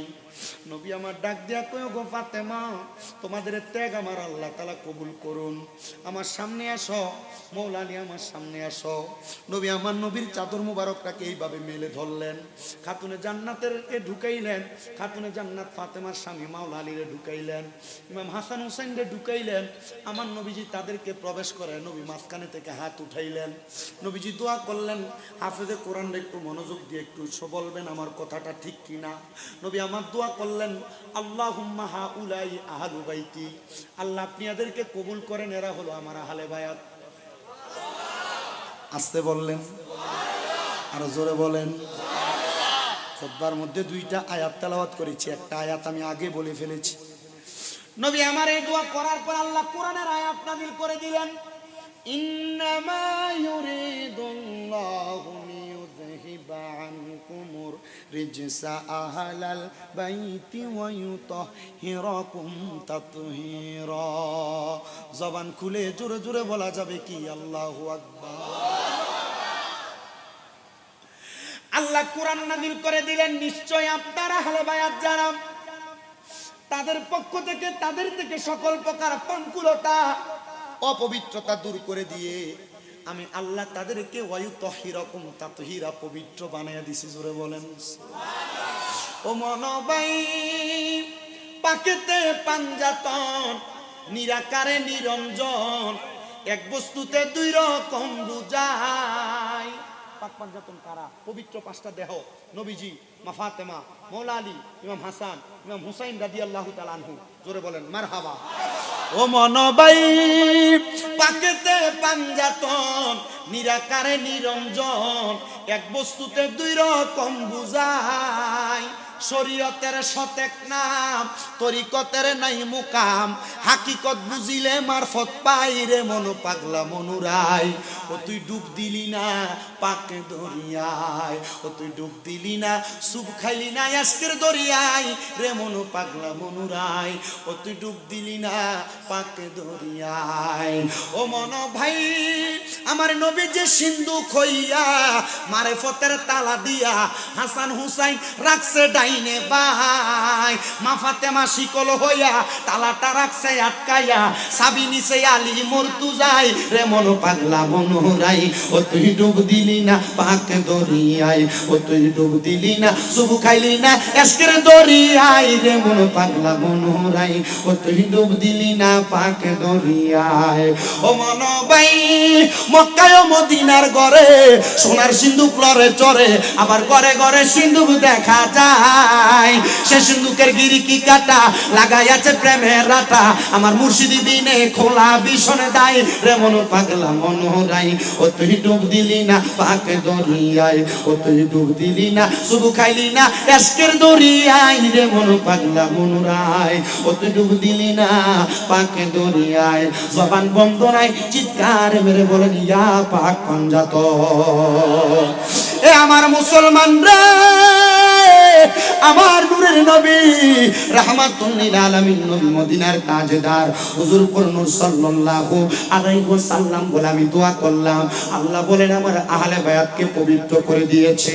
এবার আমি দয়াল নবীজি আমার কলিজার টুকরা ইমাম হাসান ইমাম হুসাইনকে আমার দুই হাত মুবারকে নিয়া আমি হাঁটা শুরু করলাম সামনের দিকে। আমি দেখলাম ইমাম হাসান একটু পরে উফ শব্দ করে, ইমাম হাসান উফ শব্দ করলে আমি নবী উফ শব্দ করি, ইমাম হুসাইন উফ শব্দ করলে আমি নবী উফ শব্দ করি।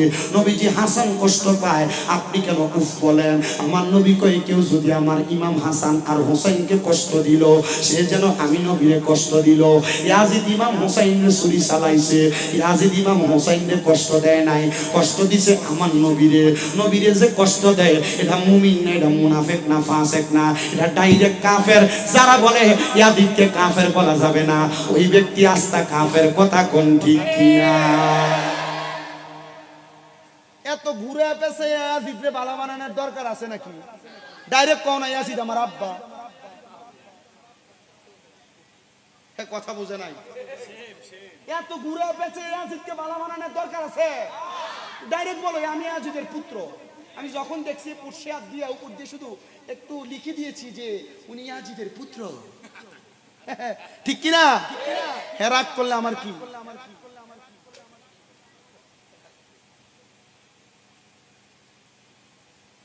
ইমাম হাসান রাদিয়াল্লাহু তাআলা আনহুর পা মুবারকের নিচে মরুভূমির পাথর লাগে, ইমাম হুসাইন রাদিয়াল্লাহু তাআলা আনহুর পা মুবারকের নিচে মরুভূমির পাথর লাগে। ইমাম হাসান বলে উফ, নবী বলে উফ, ইমাম হুসাইন বলে আহ, নবী বলে আহ। তার মানে এদেরকে যারা কষ্ট দেয় তারা যেন স্বয়ং আমার নবীকে কষ্ট দেয়। আশেক লেখে ওরে কেউ যদি ওদের কষ্ট দেয় যেন নবী কষ্ট পায়। আপনাদের কি কষ্ট হচ্ছে? কারবালার শানগুলা গাইতেছে, অসুবিধা হচ্ছে? আমার মুহাদ্দিস হুজুর কুমিল্লা ইসলামী আলিয়া মাদ্রাসা উনি আমার ফোন দিয়ে বলতেছে আব্বারে আমি আমার কাছে তোর নামে বিচারা তুই ওয়াজে কিচ্ছা কাহিনী কস, আমি তোর ওয়াজ একটা দেখছি। আমি বললাম হুজুর তো কি দেখলেন?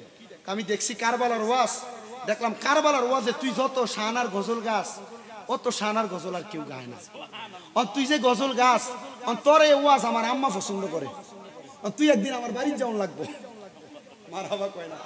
আমি কইলাম হুজুর বাড়ির যেমন পরে একদিন না হয়তো আপনার বাড়িতে কামলা খাটমু, আমি কামলা যে খাটমু এই ওয়াজে কোনো লড়সর আসেনি। বলছে আরে যে ওয়াজ হইছে আমি তো মুফতি আর মুহাদ্দিস, আমার দ্বারা এলেম শিক্ষা দেওয়া কিতাব করা নিব, তোর মতো ওয়াজ হইতো না। তুই যেটা আসো তিতাই থাক, তুই যেটা করো সেটাই কর। আমি কইলাম হুজুর তাহলে তো ঠিকই আছে। কইলাম যে হ্যাঁ ঠিক আছে। মাঝে মাঝে আমরা হাদিয়েও দিস, নগদ 500 টাকা হাদিয়ে দিলাম। কত? 500। কই এটা হইতো না। আমি বললাম হুজুর ঠিক আছে তাহলে আপনারা আমি হাদিয়া দিলাম না, আপনার মাদ্রাসার জন্য কিছু দিয়া দেই।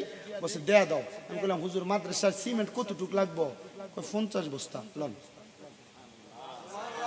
আর কিছু লাগে? আমি বক্তা পড়ালেখা দিয়া না, কামেল পাস হুজুর এই বছর করছি ফিকাতে, মাস্টার্স এই বছরই শেষ। এখন আমার কথা হইলো আমি কি আমার পড়ালেখা দিয়ে বক্তা? আমি আমার এলেম আর পড়ালেখা দিয়ে বক্তা না, আমি বক্তা আউলিয়া কেরামের নুরানি নেক নজর, উস্তাদদের সোহবত, আম্মা আব্বার দোয়া, বললে লজ্জা নাই এই হাত দিয়ে মা বাবার মায়ের প্রস্রাব পায়খানা সাফ করছি, এই জন্য বক্তা। তোমরা যারা এখানে বসছো পড়ালেখা করো, কোটি টাকা ইনকাম করো, আম্মা আব্বারে কষ্ট দিছ, খোদার কসম তোমার কোনো দাম নাই, তোমার সম্পদের কোনো দাম নাই, তোমার কোটি টাকার কোনো দাম নাই। মা বাপকে খুশি করো, মাসায় কেরামদেরকে খুশি করো, ওলামাই কেরামকে খুশি করো। তুমি কম টাকার মালিক হইলো তোমার মতো প্রশান্তিওয়ালা মানুষ পৃথিবীতে আর কেউ নেই। কষ্ট হচ্ছে? নবীজি বলেন আমি কষ্ট পাইলাম। কান দিয়ে ইমাম হুসাইন রাদিয়াল্লাহু তাআলা আনহুর ডান কাঁধ মোবারক উঠাইলাম, হাসান রাদিয়াল্লাহু তাআলা আনহুকে বাম কাঁধ মোবারক উঠাইলাম, ওইটা সামনের দিকে হাঁটতেছি। এমন টাইমে হেজাজের বনু কুরাইজা গোত্রের একজন ডাক দিয়ে বলে ইমাম হাসান আর হুসাইনের ভাগ্য কত ভালো, দামি একটা সাওয়ারের উপরে উঠেছি। নবী আমার ঘাড় মুবারক এইভাবে ফিরে ডাক দিয়ে বলে, হে যাদের মানুষ, শুধু হাসান হুসাইন যে সাওয়ারের উপরে উঠেছে, সাওয়ার শুধু দামি না, সাওয়ারের উপরে যে দুইটা সাওয়ারি আছে, এ দুইটা সাওয়ারি ঠিক তেমন দামি। জোরে বলেন সুবহানাল্লাহ।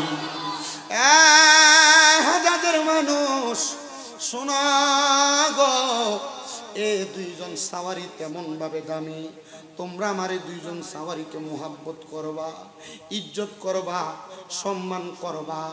আমার আল্লাহ তাআলা এদেরকে কবুল করছে। রাহমাতুল লিল আলামিন দুনিয়া থেকে বিদায় হয়ে গেছেন। ইমাম আলী মাকাম ইমাম হুসাইন রাদিয়াল্লাহু তাআলা আনহু মদিনায়, হযরতে ইমাম হুসাইন রাদিয়াল্লাহু তাআলা আনহুর নানা যান বিদায় হওয়ার আগে বলেছেন, আমি নবী যখন দুনিয়াতে থাকবো না, আমার খেলাফতের দায়িত্ব সিদ্দিক আকবর পালন করবে, এরপর ফারুক আজম পালন করবে, এরপরে আমার হযরতে ওসমান জিন নুরাইন রাদিয়াল্লাহু তাআলা আনহু পালন করবে, হযরতে আলী কাররামাল্লাহু ওয়াজহু পালন করবে, ধারাবাহিকভাবে সবাই পালন করবে। কিন্তু যখন সর্বশেষ খেলাফতের দায়িত্ব পালন করা হয়ে গেছে, সর্বশেষের খেলাফতের দায়িত্ব পালনকারী উনি যখন ইন্তেকাল করলেন, ওনার ইন্তেকালের পরে ইয়াজিদ বলে, ওনার ইন্তেকালের খবর মদিনাবাসীর কাছে পৌঁছানো যাবে না, যদি পৌঁছায়া দাও তিনজন ব্যক্তিকে তারা খেলাফত দিয়া দিবে। এক নাম্বার নবীর নাতি ইমাম হাসানকে খেলাফত দিবে, দুই নাম্বার আব্দুল ইবনে জুবাইর রাদিয়াল্লাহু তাআলা আনহুরে খেলাফত দিবে, তিন নাম্বার আব্দুল ইবনে উমর রাদিয়াল্লাহু তাআলা আনহুরে খেলাফত দিবে। না না না, এই দুনিয়ার জমিনে থাকা অবস্থায় আমি এই খেলাফত দিতে চাই না। ইয়াজিদ বলে, 10,000 সৈন্য পাঠাইয়া নবীর নাতিদের কাছে খবর দাও যেন তারা আমার কাছে বায়াত গ্রহণ করে। নবীর নাতি সহ আহলে বায়াতের সদস্যরা বলে, না না না, সবার কাছে বায়াত নেওয়া যাবে কিন্তু ইয়াজিদের কাছে বায়াত নেওয়া যাবে না। বলে, কেন ইয়াজিদের কাছে বায়াত নেওয়া যাবে না? কারণ ইয়াজিদের দুইটা দোষ আছে। এক নাম্বার দোষ হলো ইয়াজিদ ছিল মদ্যপায়ী নেশাখোর, দুই নাম্বার দোষ ছিল ইয়াজিদ ছিল একজন নারী লোভী মানুষ। এজন্য ইয়াজিদের কাছে বায়াত গ্রহণ করা যাবে না। আইরে মুসলমান, কিন্তু ওই সময় ইয়াজিদের কাছে অনেকে বায়াত গ্রহণ করেছে দলে দলে। নবীর নাতি ইমাম হুসাইন রাদিয়াল্লাহু তাআলা আনহু মদিনায় পরিচালনা করে, আর ইয়াজিদ কুফা নগরীতে তার দায়িত্ব পরিচালনা করে। কুফা নগরী থেকে ইমাম আলী মাকাম ইমাম হুসাইনের কাছে এক এক করে 1250 চিঠি দিয়েছে। ইমাম আলী মাকাম ইমাম হুসাইন কুফা নগরীতে যাওয়ার জন্য। মদিনা সাহাবায়ে কেরাম বলে, ও ইমাম হুসাইন, আপনি কুফা নগরীতে যাবেন না। কারণ কি জানেন? তারা আপনার কলিজার টুকরা আব্বাজান হযরতে মাওলা আলীরে নামাজরত অবস্থায় ওই কুফা নগরী তোমার পা মুবারকে তীর মেরে দিয়েছে।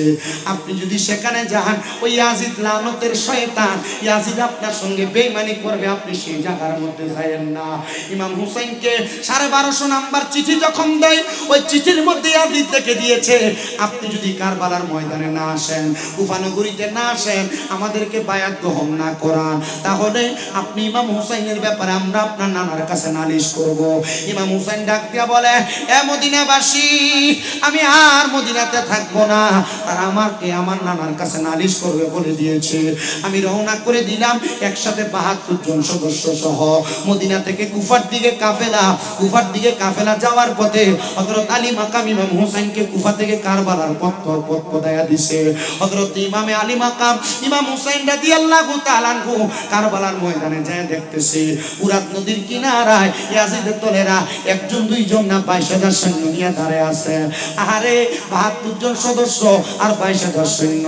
যুবক সমাজ, তোমাদের কাছে বলতে চাই, তোমরা বাতিল ফেরকাদের দলের বেশি মানুষ দেখে পাগল হইয়া যাও না, এদের সমাবেশে বেশি মানুষ দেখে পাগল হইয়া যাও না। তোমরা এখনো পর্যন্ত বদরের যুদ্ধের ইতিহাস জানো না, উহুদের যুদ্ধের ইতিহাস জানো না, কারবালার যুদ্ধের ইতিহাস জানো না। কারবালার যুদ্ধে মুসলমানের হুসাইনি সৈনিক ছিল 72 জন, আর ইয়াজিদের সৈন্য ছিল 22,000 জন। ওই 22,000-এর ভিতরে 7,000 ছিল কোরআনে হাফেজ, 2,2800 মানুষ ছিল মুফতি এবং মুহাদ্দিস, আলেম ছিল, পাঞ্জাবিওয়ালা দাড়িওয়ালা ছিল। থাকার পরেও নবীর নাতির গলা মুবারকে ছুরি চালাইছে। এটা দিয়ে বোঝা যায় হাফেজে কোরআন হলে আলেম না, ইমামদার না, মুমিন না। মুফতি মুহাদ্দিস হলে আলেম না, ইমামদার না, মুমিন না। তারা মুফতি মুহাদ্দিস দাবি কইরা, হাফেজ দাবি কইরা নবীর নাতির গলা মুবারকে ছুরি চালাইছে, ইয়াজিদের পক্ষ নিছে। এদের পক্ষে আমরা কখনো যাইতে পারি?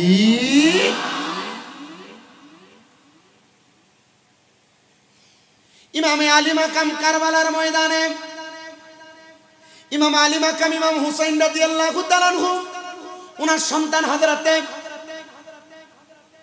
জয়নুল আবেদিনকে সাথে নিয়ে ইমাম আলী মাকাম ইমাম হুসাইন ওনার সঙ্গে আহলে বায়তের সদস্য হযরতে জয়নুল আবেদিনকে সাথে নিয়ে উনি গেলেন তাবু করার জন্য, খেজুর গাছের ডাল কাটার জন্য। ডালের মধ্যে কোপ লাগাইতে দেরি, রক্ত বের হতে দেরি নাই।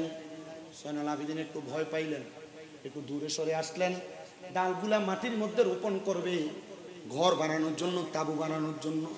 মাটিতে তরবারি দিয়ে আঘাত করতে দেরি, মাটির মধ্য থেকে রক্ত বের হতে দেরি হয় না। হযরত জয়নুল আবেদিন কান্দে আর ডাক দিয়ে কয়, বাবা রক্ত বের হয় কোনোদিন খেজুর গাছ থেকে বের হতে দেখি নাই, রক্ত মাটির মধ্য থেকে রক্ত বের হতে দেখি নাই। আব্বা গো রক্তগুলা বের হয় কোথা থেকে? আলী মাকাম ইমাম হুসাইন কান্দে আর ডাক দিয়ে কয়, জয়নুল আবেদিন এই রক্তগুলা ইঙ্গিত করে দেয় এই জায়গাটার নাম হলো কারবালা, এই জায়গাটার নাম হলো তফা। তুমি চিন্তা করো না, এই জায়গার মধ্যে আমি ইমাম আলী মাকাম শহীদ হওয়া লাগবে। আমার নানা মুহাম্মদুর রাসূলুল্লাহ গায়েবের খবর দিয়ে দিয়েছে, আমি ইমাম হুসাইন এই জায়গার মধ্যে শাহাদাত বরণ করা লাগবে। মা ফাতেমার নয়ন মনি হযরত আলীর জান, মা ফাতেমার নয়ন মনি হযরত আলীর জান, ইমাম হুসাইন শহীদ হলো কারবালার ময়দান। ইমাম হুসাইন দয়াল নবীর জবানে কারবালার বয়ানে আওলাদের রাসূল শহীদ হবে হাদিসে প্রমাণ। ইমাম হুসাইন শহীদ হল হয় নাই জোরে, ইমাম হুসাইন। ঈদের দিনে নতুন পোশাক পরল সকলে, হাসান হোসেন কান্দে নানা পোশাক দাও বলে।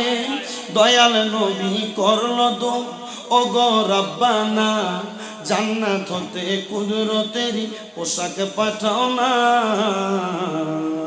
লাল সবুজের সেই পোশাকে কারবালার শান, ইমাম হোসেন শহীদ। পিছনের ভাড়া ইমাম হোসেন, আপনারা বলেন না ইমাম হোসেন। লাল রঙের পোশাক হতে মাটি নিল হাতে, সেই মাটির কাহিনী হবে হুসাইনের সাথে। শিমর যখন করবে জবাই নিজের হাতে, মাটি রক্ত হয়ে মিলবে কারবালার সাথে। হুসাইনের শাহাদাত ইলমে গায়েবের প্রমাণ। এরা কারবালার ওয়াজ কেন করে না? কারণ করলেই নবী গায়েবের খবর দেনওয়ালা, এটা বলা লাগবে। নবী যে গায়েব জানেন এটার প্রমাণ হয়ে যাবে কারবালার ওয়াজ করলে, এই জন্য এরা কারবালার ওয়াজ করে। হুসাইনের শাহাদাত ইলমে গায়েবের প্রমাণ। নবী গায়েব জানে কিনা? আলিমুল গায়বি ফালা ইউযহিরু আলা গায়বিহি, আল্লাহ তাআলা নিজেই বলে আমি আমার গায়েবের খবর কাউকে দেই না, ইল্লা মানির তাদামির রাসূল, আমার রাসূল ছাড়া। এটা কি ভাইজানের নাম কি? আরিফ ভাই, হ্যাঁ আরিফ রিয়াদ। আরিফ রিয়াদ ভাই, আমি বললাম এ পানি আপনারা কেউ খাইতে পারবেন না আমার রিয়াদ ভাই ছাড়া। তার মানে কেউ পারবে না, পারবে কে? রিয়াদ ভাই পারবে, বলেন না পারবে কে? রিয়াদ পারবে। আল্লাহ বলে আমি আমার গায়েবের খবর কাউকে দেই না, ইল্লা মানির তাদমির রাসূল, আমার রাসূল ছাড়া গায়েবের খবর কাউকে দেয় না, দেয় আমার রাসূলকে, রাসূলকে ছাড়া কাউকে দেয় না। আল্লাহ বলে নবী গায়েবের খবর দেনওয়ালা, মোল্লা বলে নবী গায়েব জানে না। আল্লাহর কথা মানবেন না মোল্লার কথা? আল্লাহ। হুসাইনের শাহাদাত ইলমে গায়েবের প্রমাণ, হুসাইনের শাহাদাত ইলমে গায়েবের প্রমাণ। ইমাম হোসেন দানি, ইমাম হোসেন নবীর আওলাদে নূহের কিস্তি, নবীজির বয়ান, আবু যর গিফারির হাদিসে প্রমাণ। নবীর আওলাদে নূহের কিস্তি, নবীজির বয়ান, আবু যর গিফারির হাদিসে প্রমাণ। জীবন দিবে ঈমান পাবে সুন্নিদের পথে, জান্নাতে তোর জায়গা হবে হুসাইনের সাথে। শুনি জনতা গ্রহণ করো নবীজির আহ্বান, সুন্নি জনতা গ্রহণ করো নবীজির আহ্বান। ইমাম হোসেন শহীদ হলো কারবালার ময়দানে, ইমাম জোরে মা ফাতেমার নয়ন মনি হযরত আলীর জান, বলো মা ফাতেমা আনে ইমাম হোসেন শহীদ হলো, আনে ইমাম হোসেন। ইমামে আলী মাকাম ইমাম হোসেন ডাক দিয়ে বলো, জয়নুল আবেদিন তোমার আব্বা আলী মাকামকে জায়গার মধ্যে শাহাদাত করা হবে কারবালার ময়দানে। একজন দুইজন না, কারবালার ময়দানে নবী পরিবারের ৭২ জন সদস্যকে শাহাদাত করা হয়েছে। এর মধ্যে হযরতে মুসলিম বিন আকিল, এর মধ্যে মুসলিম বিন আকিলের 2 জন সন্তান মুহাম্মদ এবং ইব্রাহিম, এর মধ্যে ইমাম হাসান রাদিয়াল্লাহু তাআলা আনহুর ছেলে ইমাম কাসেম, এর মধ্যে হযরতে জয়নবের সন্তান মুহাম্মদ এবং আউন, এর মধ্যে হযরতে আব্বাস কলমদার, এর মধ্যে হযরত ইমাম হুসাইনের ছোট ছেলে হযরতে আলী আসগর, ইমাম হুসাইনের মেজ ছেলে হযরতে আলী আকবর। ওনারা শহীদ হয়েছেন। এমনে হয় নাই, এমনে হয় নাই। শাহাদাত বরণের প্রত্যেকটার পেছনে এক একটা ঘটনা, এক একটা কাহিনী আছে। বলতে গেলে অনেক লম্বা ওয়াজ করা লাগবে। শুধু ইমাম আলী আকবর কিভাবে শাহাদাত বরণ করেছে একটু বলি আপনাদেরকে। যখন ইমাম আলী আসগরের বুকের মধ্যে তারা তীর মারছে, ইমাম আলী আসগরকে বুকে তীর মারার পরে আলী আসগরকে কুলের মধ্যে করে নিয়ে হযরতে খাতুন হযরতে সাহারাবানুর কাছে আইসা আলী আসগরকে ডাক দিয়া বলতেছেন, সাহারাবানু তোমার সন্তানকে দুনিয়ার পানি পান করাইতে পারি নাই, তোমার সন্তানকে জান্নাতের সুধা পান করানছে নাও। পুরা তাবুর মধ্যে হাহাকার লেগে গেছে। ইয়াজিদের মনের মধ্যে সামান্য পরিমাণ কোনো মায়া নাই। আরে দুষ্ট পাপাচারী ইয়াজিদ ছোট সন্তান আলী আসগরের বুকের মধ্যে তীর মেরে দিয়েছে পানির কারণে। আরে এই টাইমে হযরত আলী আকবর ডাক দিয়া বলে, আব্বা জান আপনি আমার অনুমতি দেন, আমি পানির জন্য তাদের কাছে যে আবদার করি তারা আমারে পানি দিবে। হযরত ইমাম হুসাইন যখন অনুমতি প্রদান করবেন, ইমাম আলী মাকাম আহলে বায়াতের সদস্যদের মাঝখানে একজন ব্যক্তি ছিলেন যিনি আহলে বায়াতকে বড় মুহাব্বত করতেন, যার নাম হযরত আব্বাস কল আলমদার রাদিয়াল্লাহু তাআলা আনহু। উনি বলেন, আমি আবার ইমাম আলী মাকাম ইমাম হুসাইনের কাছে অনুমতি নিলাম। গোড়ার পিঠে উইটা একটা মশক আমার কাঁধের মধ্যে লাগাইয়া গেলাম ইয়াজিদের কাছে। ইয়াজিদের সেনাপতিরা পুরাত নদী বন্ধ করে রাখছে। জিজ্ঞাসা করলাম, পুরাত নদী কেন বন্ধ করে রাখলা? ইয়াজিদের দলেরা আব্দুল ইবনে জিয়াদ বলেছে, নবী পরিবারের সঙ্গে যুদ্ধ করে আমরা পারবো না, কারণ ইমাম হুসাইনের তাবুর মধ্যে তারা আগুন জ্বালায় দিছে, তাবুগুলা পুড়ে গেছে। আবার তাবু গাড়াইছে, তারা দ্বিতীয়বার আবার আগুন জ্বালায় দিছে। শুধু তাই না, ওই ইয়াজিদ মক্কাতুল মুকাররমার ভিতরে, মদিনাতুল মুনাওয়ারার ভিতরে নামাজ পড়া 3 দিনের জন্য বন্ধ করে রাখছে। মক্কাতুল মুকাররমায় নবী পরিবার নবীর বংশধর তাবুর মধ্যে আগুন জ্বালায় দিছে, বাতাসে ওই তাবু উড়ে দেয়া কাবা ঘরের গিলাফের মধ্যে পর্যন্ত আগুন লাগছে। আচ্ছা বলেন তো, যে ব্যক্তি মদিনার মধ্যে নামাজ বন্ধ করে দেয় 3 দিনের জন্য, মক্কার গিলাফের মধ্যে আগুন জ্বালায় দেয়, ওই ইয়াজিদ কোনোদিন কাফের ছাড়া ভালো মানুষ হইতে পারে নাকি? বারবার একই কথা ইঙ্গিত দিচ্ছি, কারণ ফেসবুক শরীফের ভিতরে বড় বড় মুফতি সাহেব লম্বা পাঞ্জাবি, পাগড়ি, দাড়ি, টুপি, আসকান, জুব্বা লাগায় কয় ইয়াজিদের কোনো দোষ নাই, ফাসেক বলা যায়, কাফের বলা যাবে না। শয়তানের জন্ম থাকে। বলে হুজুর গীবত করেন, আর এটা গীবত না, এটা নবীর দুশমনকে চিনে দেওয়ার আলোচনা।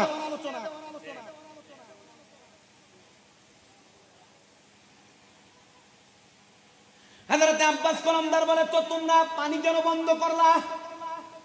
বলে ইমাম হুসাইনের দিকে আগুন লাগিয়ে দিয়ে ওনাকে মারতে পারি নাই, ওনার ভাইকে 6 বার বিষ পান করে মারতে পারি নাই। শোনো জগৎবাসী, ও আব্বাস আলমদার, ইমাম হুসাইনের দিকে তীর মারলে আমরা ওনার বুক তাক করে করে তীর মারি, কিন্তু তীর ডাইনে বামে চলে যায়। ইয়াজিদের দলের মধ্যে থেকে একজন লোক উতবা ইবনে মারওয়ান ডাক দিয়ে বলতেছে, আমরা জানি নবীর নাতিকে দুনিয়ার কেউ রক্ষা করে না, স্বয়ং আল্লাহর রহমতের ফেরেশতারা রক্ষা করে। এই জন্য ইমাম হুসাইনকে তীর মারলে তীর লাগে না। এরা যখন ইমাম হুসাইনের পাককে শাহাদাত করছে, তীর মাইরা তীর ঢুকাইতে পারে না। ইমাম হুসাইনকে উত করে শোয়া এ বুকের ভিতরে 22টা তীর হাত দিয়ে ঢুকিয়ে দিছে। এরপরে এরা এসে কয় রহমতুল্লাহ শয়তান। আব্বাস আলমদার বলে তো পানি কেন বন্ধ করলা? ইমাম আলী মাকাম ইমাম হুসাইন সহ আহলে বায়াতের সদস্যরা পানির পিপাসায় কারবালায় মৃত্যুবরণ করবে, কারবালায় শহীদ হয়ে যাবে, এজন্য তাদের জন্য পানি বন্ধ করে রাখছি।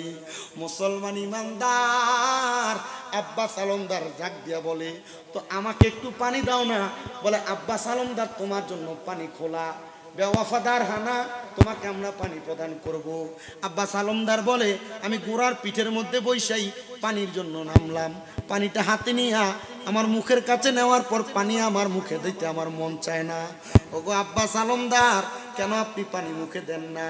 আব্বাস আলমদার কয়, আমি পানি মুখের কাছে নিলে আমার ইমাম হুসাইনের কথা মনে হয়ে যায়, পানি মুখের কাছে নিলে শিশু আলিয়াসগড়ের কথা মনে হয়ে যায়, পানি মুখের কাছে নিলে হজরতে শাহরাবানু, হজরতে জৈনব, হজরতে সকিনার কথা মনে হয়ে যায়, পানি মুখের কাছে নিলে হজরত রুগী হজরতে জৈনুল আবিদিনের কথা আমার মনে হয়ে যায়। আমি পানি মুখে দেই না, ইয়াবিদের সামনে আমি পানিটাকে আমার মশকের মধ্যে ঢুকাইলাম, মশকটা আমার ডান কাঁধে নিলাম। ইবনে জিয়াদ ডাক দিয়া কয়, আব্বাস আলমদার তুমি পানি পান করো, একটা ফোঁটা পানি এখান থেকে নবী বংশের কাফেলায় নিতে পারবা না। আব্বাস আলমদার কয়, আল্লাহর কসম করে বলি, নবী পরিবারের মুখে পানি না দিয়া আমি আব্বাস আলমদার, নবী পরিবার যতক্ষণ পানি না পান করবে এই পানি আমি আব্বাস আলমদারের জন্য হারাম। হযরতে আব্বাস আলমদার বলে, ইমাম হুসাইনের বংশধরকে পানি না পান করাইতে পারলে এই পানি আমি পান করব না। আব্বাস আলমদার পানিটা নিয়ে পুরাটাকে সামনের দিকে আগায়। ইবনে জিয়াদের সদস্যরা পেছন থেকে এমন ভাবে আব্বাস আলমদারের ডান হাতের মধ্যে কোপ লাগিয়ে দিছে, আব্বাস আলমদারের ডান হাতটা আলাদা হয়ে গেছে। উনি বলেন, আমি আমার বাম হাতের মধ্যে ওই পানির মশকটা নিলাম, আমার বাম হাতে তারা আঘাত করেছে, আমি আমার মুখ দিয়ে কামড় দিয়ে ধরলাম, পানির পাত্রটা আমার মুখে যখন নিলাম, এরা আব্বাস আলমদারের পেছনের দিকে হাত দিয়ে ভাত বাড়িয়ে কোপ লাগিয়ে দিছে। আব্বাস আলমদার দুনিয়া থেকে বিদায় হয়ে গেছে। আরে ইমাম আলী মাকাম ইমাম হুসাইনের কাফেলা তাবুর মধ্যে খবর হয়ে গেছে। ইমাম আলী আকবর কয়, আব্বা পুরুষ মানুষ আছি মাত্র আমরা তিনজন, আপনি ইমাম হুসাইন, আমার বড় ভাই জয়নাল আবেদিন উনি অসুস্থ, জ্বর, অসুস্থ অবস্থায় বিছানায় পড়ে আছে, আমি আলী আকবর কারবালার ময়দানে পানির জন্য একটাবার যাব নাকি? আব্বাস আলমদার যখন শাহাদাত বরণ করলেন, ইমাম হুসাইন বলে, ঠিক আছে, সবাই যেহেতু একে একে চলে গেছে, তুমিও যাও কারবালার ময়দানে, তো ফুরাত নদীর তীরে একটু পানি নিয়ে আসো। হযরতে আলী আকবর হাতের মধ্যে তরবারি নিয়ে মশক নিয়ে ঘোড়ার পিঠে উইটা যখন ওই জায়গার মধ্যে ফুরাত নদীর পারে গেছে, পানির জন্য যখন সামনে অগ্রসর হয়, তারা আব্বাস আলমদারে তাক কইরা একসাথে 25টা তীর, একসাথে 33টা তীর মারা শুরু করে দিছে। হযরতে আলী আকবরের গায়ের মধ্যে তীর লাগে না। হযরতে আলী আকবর বলে, একসাথে আমার তরবারি দিয়া আমি একসাথে 90 জনেরকে জাহান্নামের রাস্তা দেখাইয়া দিছি, তাদের গর্দান আলাদা করে দিছি। আমি আলী আকবরের পানির পিপাসা আমার কাছে এত লেগে গেছে, ফুরাত নদীর পানিগুলা রক্তাক্ত হয়ে গেছে। আমি গোড়াটা চইরা আমার আব্বা জান হযরত ইমাম হুসাইনের কাছে যায় বললাম, আব্বা জান, আব্বা গো, একটা ফোঁটা পানি যদি আমি আলী আকবরের জিহ্বায় দিতে পারেন, আল্লাহর কসম করে বলি, একটা ইয়াজিদের বাচ্চাও আমি আলী আকবরের হাত থেকে রেহাই পাবে না। ইমাম হুসাইন ডাক দিয়া কয়, আব্বার সামনে আসো। ইমাম হুসাইনের পাকের শুকনা জিহ্বাটা আলী আকবরের শুকনা মুখের মধ্যে প্রবেশ করাইছে। এত চোষা চোষে আলী আকবর বলে, আমি আমার মুখের মধ্যে একটা ফোঁটা ললাট নিতে পারি নাই।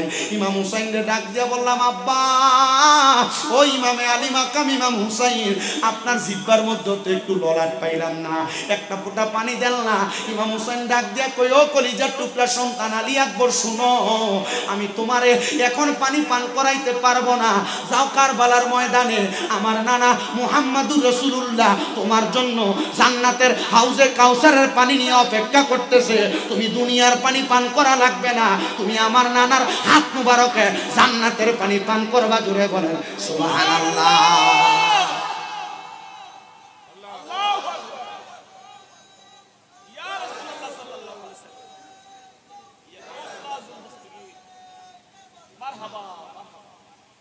জান্নাতের পানি পান করার জন্য ছেলেকে ছেড়ে দিছে।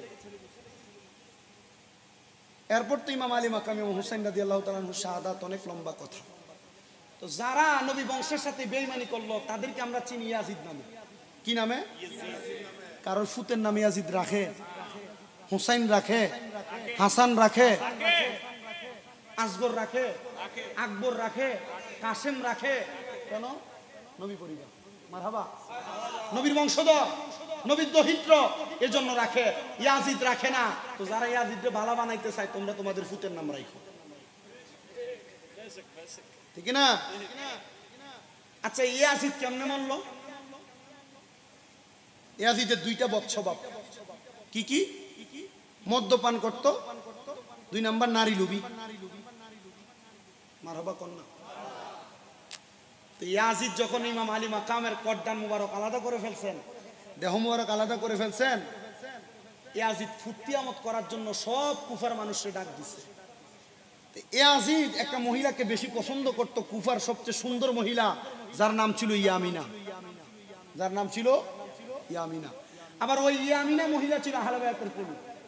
মারহাবা। ইয়ামিনা বলে এই ইয়াজিদ নবী পরিবারের সাথে বেঈমানি করেছে, আহলে বায়াতের সদস্যের সাথে বেঈমানি করেছে, তাহলে এই ইয়াজিদের সাথে আমার একটা বাহালা আছে না, চলো আজকে ইয়াজিদের সাথে আমি মহিলা ইমাম হুসাইনে পাকের শাহাদাতের বদলা নিয়ে নেই। ইয়াজিদ যখন রং তামাশার ফুর্তির আমোদ লাগাইছেন, ইয়ামিনা ইয়াজিদকে চোখের ইশারা দেয়। ইয়াজিদ ইয়ামিনাকে দেখে পাগল হয়ে চেয়ার ছেড়ে দিয়ে নিচে নামছে। ইয়ামিনা, তোমার কাছে এত গেলাম, তুমি তোমার দেহভোগ করতে দিলে না আজকে আমার দরজায়, চলো আজকে তোমার সাথে আমোদ ফুর্তি করি, আমাকে বাধা দেওয়ার মতো কেউ নাই। ইয়ামিনা বলে চলেন। একই ঘোড়ার পিঠে উঠতে চাইছে, ইয়ামিনা বলে না, একই ঘোড়ার পিঠে উঠলে মানুষ আপনাকে সন্দেহ করবে, আমাকেও সন্দেহ করবে, আসেন দুইজন দুই ঘোড়ায় উঠা মরুভূমির মাঝখানে চলে যায়। ইয়ামিনা বলে আমি আমার বোরকা, আমার কাপড়ের ভিতরে দড়ি নিছি আর তরবারি নিছি। ইয়াজিদ রে তার ঘোড়ার পিঠে করে চড়াইয়া নিয়া আমিও গেছি। ইয়াজিদ আমার দেহের দিকে হাত দিতে যায়, আমি বলছি ইয়াজিদ দেহে হাত দিবা পরে, আসো না, তোমার তো মদ খুব পছন্দ, আরবের সবচাইতে পছন্দনীয় মদ তোমার জন্য নিয়ে আসছি, তুমি পান করবা। ইয়াজিদ বলে দাও একটু পান করি, তারপর তোমার সাথে আমোদ ফুর্তি। ইয়ামিনা বলে এই ইয়াজিদকে এমন ভাবে আমি মদ পান করাইছি, সে মদ পান করতে করতে শরীরের শক্তি হারায়া নিঃশক্তি হয়ে গেছে, মাটিতে পড়ছে। আমি ইয়ামিনা ওই ইয়াজিদের পা গুলা বাঁধছি, হাতগুলা বাইন্দা ঠিক ইমাম হুসাইনের যে জায়গায় সে তরবারি চালাইছে, আমি এই ইয়াজিদের গর্দানে সেই জায়গায় তরবারি চালাইছি। ইয়ামিনা বলে তার গর্দান একদিকে ফেলে, দেহ একদিকে ফেলে আমি ঘোড়ায় উঠে চলে আসবো। এমন টাইমে আইসা দেখি মরুভূমির পাহাড়ের গুহার ভিতরে থাকে বড় বড় কালো শিয়াল আইসা ইয়াজিদের দেহগুলাকে টাইনা টাইনা ছিঁড়া খাইতেছে। নেকড়ে। আচ্ছা, নবীর নাতির গলায় যে চুরি চালাইছে আর মরণ কি আর চাইতে ভালোভাবে হবে? পরের দিন ইয়াজিদকে খুঁজে পাওয়া যাচ্ছে না। পুরা কুফানগরীতে সন্ধান করে দেখে মরুভূমিতে ইয়াজিদের কল্লাটা পড়ে রয়েছে।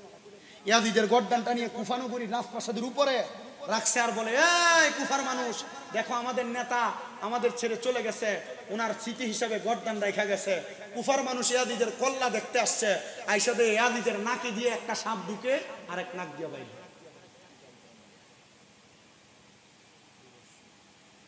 ইয়াজিদ ছিল মদতদাতা, হুকুমদাতা। ইমাম আলী মাকামের গলায় যে ছুরি চালাইছে তার নাম শিমর, বুকে পশম ছিল না। ওই শিমর এর একটা নেশা ছিল, সে খুব মদ পান করত। মদ পান করে কুফা, মদিনা, মক্কার গাছের নিচে নিচে পড়ে থাকতো। ওই শিমরকে ইয়ামিনা নামক মহিলা আহলে বায়াতের প্রেমিক বালা করে মদ পান করাইছে, ইচ্ছা মতো মদ পান করাইছে। আমি আজকে এখানে আসার আগে কে যেন আমার একটা কল দিছে, কল দিয়ে বলছে হুজুর কারবালা ইমাম আলী মাকাম ইমাম হুসাইনের শহীদের কথা, শাহাদাতের কথা, আলী আকবরের শাহাদাতের কথা, আলী আকবরের শাহাদাতের কথা, মুসলিম বিন আকিল ওনার সন্তানদের শাহাদাত, মোহাম্মদ এবং আউনের শাহাদাতের কথা সবাই বলে, কিন্তু এদেরকে যারা অত্যাচার করছে এরা কেমনে মরছে এটা কেউ বলে না। এটা যদি বলে তাহলে আর কেউ ইয়াজিদের পক্ষে কথা বলবে না, ইয়াজিদের পক্ষে যারা কথা বলবে তাদেরকে মানবে না। আজ একটু বইলা দিয়ে নিত না, বইলা দিয়ে।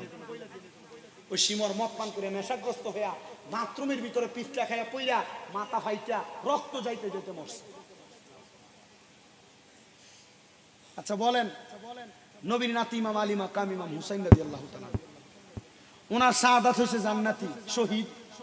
এ শহীদের মর্তবালারা জান্নাতি। আর ইয়াজিদ মরছে ইয়াজিদের মতো নিকৃষ্ট ভাবে। তো যে নিকৃষ্ট ভাবে মরছে আপনারা তার পক্ষে জানা, যে জান্নাতি ভাবে মরছে তার পক্ষে, জান্নাতি ভাবে যে নি মরছেন শাহাদাত বরণ করছেন তার পক্ষে কে কে দুই হাত সোজা করে তোলেন। বাবা হাবিব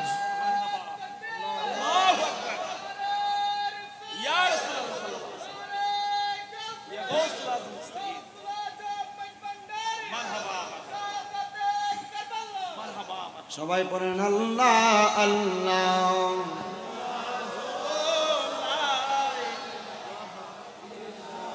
ও আল্লাহ আল্লাহ।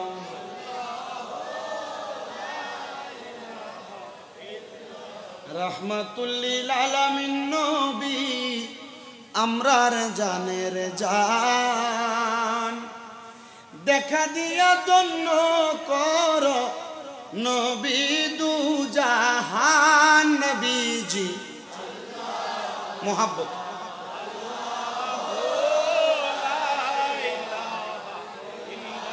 ও আল্লাহ আল্লাহ।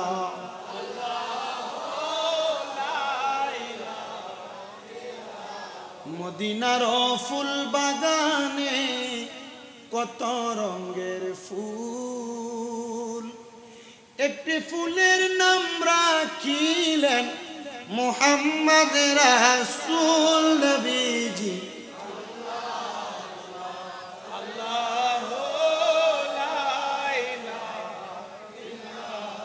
ও আল্লাহ।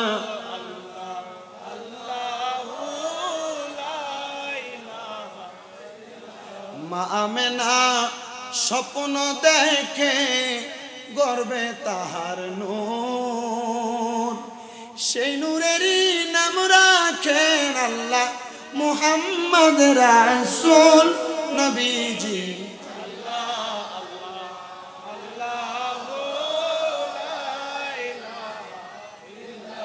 ও আল্লাহ আল্লাহ।